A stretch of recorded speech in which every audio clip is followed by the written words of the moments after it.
हरे कृष्णा। आप सबका हमारे YouTube चैनल जीवन का सही आधार में हार्दिक स्वागत है। आज हम श्री गणेश चतुर्थी के महापावन अवसर पर एक नई कहानी लेकर उपस्थित हुए हैं। श्री गणेश देवता जी की महिमा।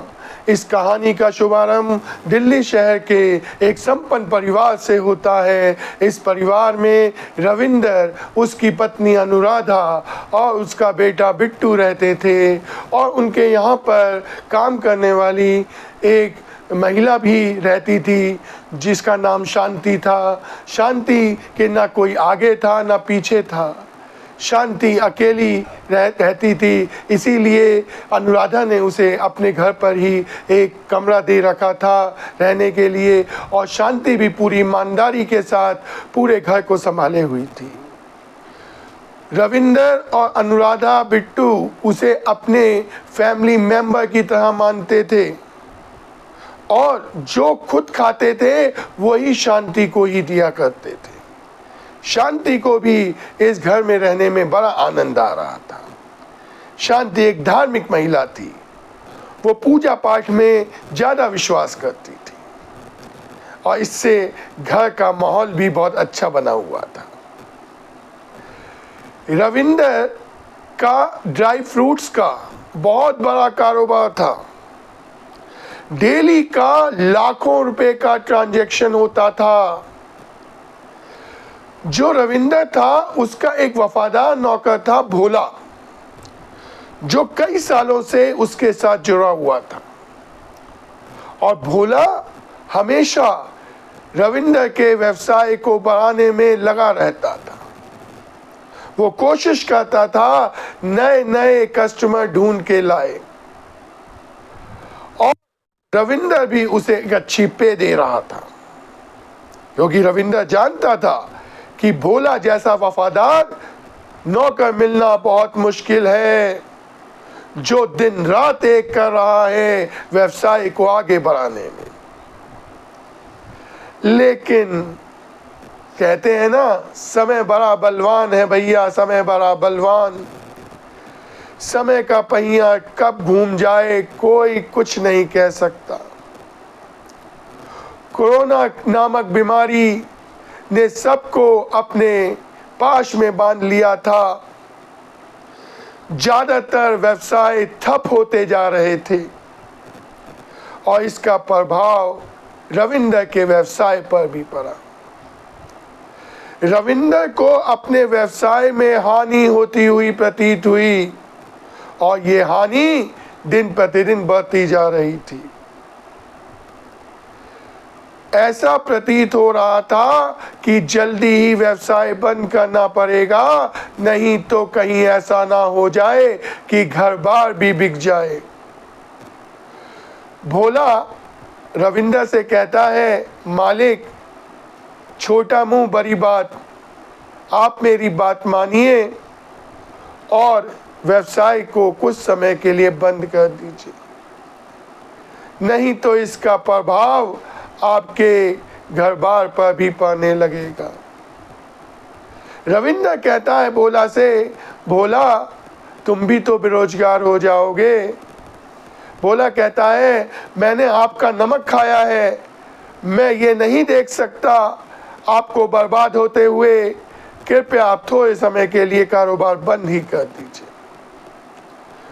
रविंदर जब भोला की ईमानदारी को देखता है कि वो देखो अपने बारे में नहीं सोच रहा कि इसे यहाँ से जो है पे मिलनी बंद हो जाएगी, वो मेरे बारे में सोच रहा है, तो रविंदर कहता है, भोला तुम वास्तव में मेरे सच्चे हितैषी हो। मैं तुमसे वादा करता हूँ कि इस महामारी में भी मैं तुम्हारे साथ बना रहूंगा और समय समय पर तुम्हें पे पहुंचाता रहूंगा। तुम बेरोजगार नहीं रहोगे भोला। भोला कहता है कि सही है मालिक, आप जैसा चाहें। अब वो दुकान बंद कर देते हैं और रविंदर अपने घर पर आ जाता है और रविंदर उदास रहने लगता है। उसका स्वभाव चिड़चिड़ा हो चुका था। वो बात बात पर अपनी पत्नी से लड़ता था और अनुराधा भी इससे परेशान रहने लगी थी। उनकी लड़ाई का सबसे बड़ा प्रभाव उस छोटे से बच्चे 5 साल के बच्चे बिट्टू पर पड़ रहा था।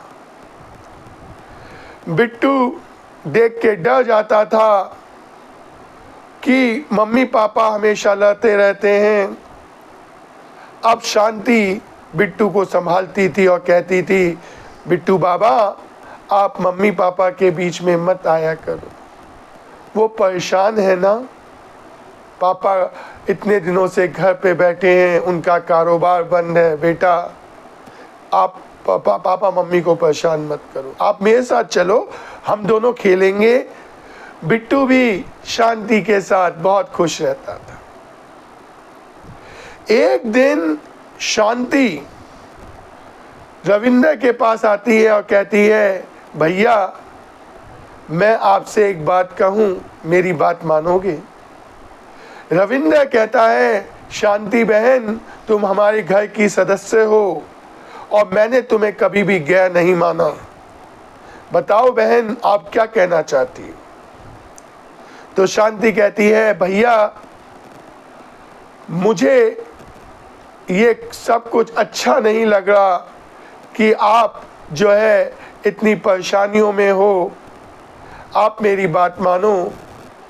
श्री गणेश चतुर्थी के महापावन पर्व पर श्री गणेश देवता जी को अपने घर पर बुलाइए, उन्हें स्थापित करिए, विधि विधान के अनुसार उनकी पूजा अर्चना कीजिए। श्री गणेश देवता जी विघ्नहर्ता हैं, वो सबके विघ्न हर लेते हैं। आप मेरी बात मानेंगे तो देखना हमारे घर में जो ये संकट के बादल छाए हुए हैं वो सब छट जाएंगे, सब दुख दूर हो जाएंगे। श्री गणेश देवता जी सब दुख दूर कर देंगे। रविंद्र जब ये सुनता है तो शांति से कहता है, ये बातें मैं विश्वास नहीं करता इन सब बातों पे। अनुराधा शांति की सब बातें ध्यानपूर्वक सुन रही थी। अनुराधा कहती है कि जब शांति बहन आपसे कुछ अच्छी बात कह रही हैं तो आप उन्हें क्यों नहीं मानते हो?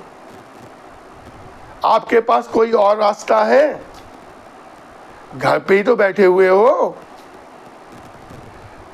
इस अवसर पर एक अच्छा कार्य हो जाएगा। श्री गणेश देवता जी हमारे घर पर विराजमान होंगे, स्थापित होंगे, इससे अच्छी बात क्या होगी? तो बिट्टू जब ये सुनता है तो बिट्टू भी भागते हुए आता है, पापा पापा श्री गणेश देवता जी को स्थापित करो ना घर पे, श्री गणेश देवता जी की महापावन मूर्त लेके आओ ना पापा।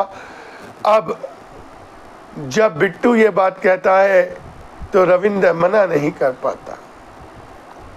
रविंद्र, अनुराधा, शांति और बिट्टू सब मिलकर बाजार जाते हैं और बहुत सुंदर, बहुत मनमोहक श्री गणेश देवता जी की मूर्त अपने घर लेकर आते हैं और उन्हें पूरे विधि विधान के अनुसार स्थापित करते हैं। उनकी महापावन पूजा अर्चना करते हैं, सुबह शाम उन्हें भोग लगाते हैं और उन्हें श्रद्धा पूर्वक नमन करते हैं। अभी केवल 2 दिन ही व्यतीत हुए थे श्री गणेश देवता जी को उनके घर पे स्थापित हुए। केवल 2 दिन भोला का फोन आता है रविंद्र को और भोला कहता है कि मालिक, मैं घर पर खाली नहीं बैठा हुआ था, मैं हमेशा सोचता रहता था कि हमारा कारोबार फिर दोबारा से कैसे चालू होगा, कैसे हम उसे स्थापित करेंगे। मुझे एक व्यापारी के बारे में पता चला है जिसे 2 लाख रुपए का ड्राई फ्रूट्स चाहिए। मैंने उससे फोन पर बात कर ली है और मैंने उससे वादा किया है कि रिजनेबल रेट पर हम उसे ड्राई फ्रूट्स बेचेंगे और वो तैयार हो गया है। आप जल्दी से दुकान की चाबी लेकर आ जाइए, मैं भी उस व्यापारी के साथ जल्दी से जल्दी दुकान पर पहुंच रहा हूं। जब रविंदर ये बात सुनता है तो उसकी आंखों से खुशी के आंसू बह जाते हैं। वो कहता है कि वास्तव में श्री गणेश देवता जी विघ्नहर्ता हैं। उन्होंने हमारे विघ्न हरने शुरू कर लिए। जो व्यवसाय बिल्कुल ठप हो चुका था, चलना बंद हो चुका था, अचानक एक बहुत बड़ा ऑर्डर आ गया। वो श्री गणेश देवता जी को श्रद्धा पूर्वक नमन करता है, कोटि कोटि नमन करता है और दुकान की चाबी लेकर वो दुकान पर पहुंचता है। तब तक भोला भी उस व्यापारी को लेकर आ जाता है। अब क्या होता है कि रविंदर और भोला जो वो ड्राई फ्रूट्स मांगता है, डिमांड करता है, वो सारे ड्राई फ्रूट्स पैक कर दिए जाते हैं और वो व्यापारी भी उन्हें पूरा पेमेंट कैश में देता है। अब तो रविंदर की खुशी का ठिकाना नहीं था।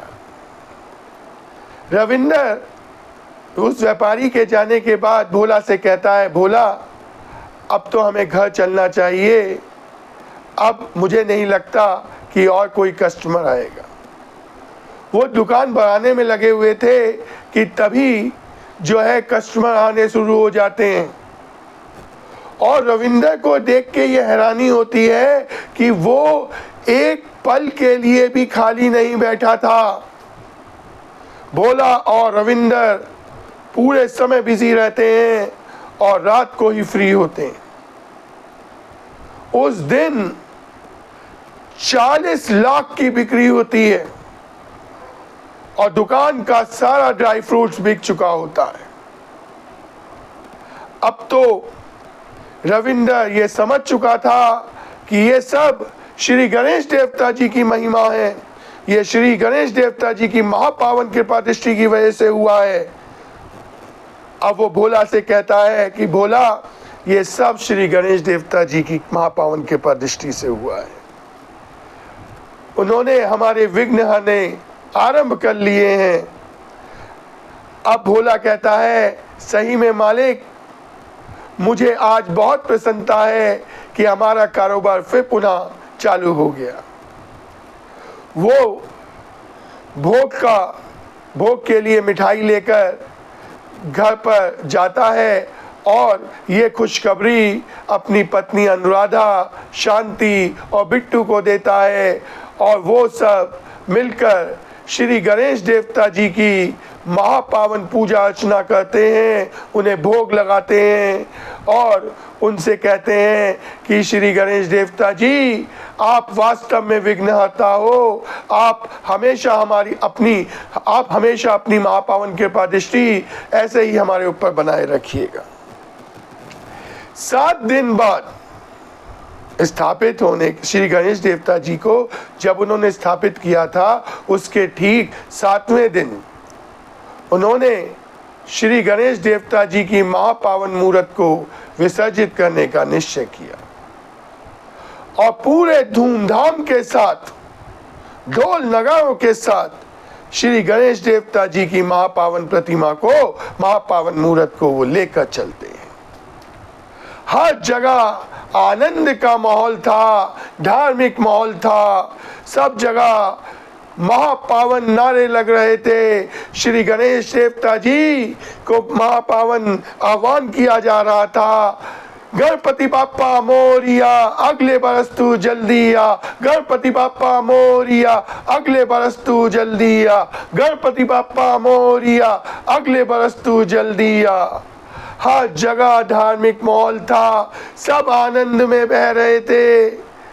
श्री गणेश देवता जी की महापावन मूर्त को जल में विसर्जित श्रद्धा पूर्वक, आनंद पूर्वक, प्रेम पूर्वक, आदर पूर्वक विसर्जित किया जाता है और उनको आह्वान किया जाता है कि श्री गणेश देवता जी, आप ऐसे ही अपनी महापावन कृपा दृष्टि हम सब पर बनाए रखिए, सबके दुख दूर करते रहिए, आप विघ्नहर्ता हैं, ये हम सबको अब पूरी तरह से मालूम हो चुका है।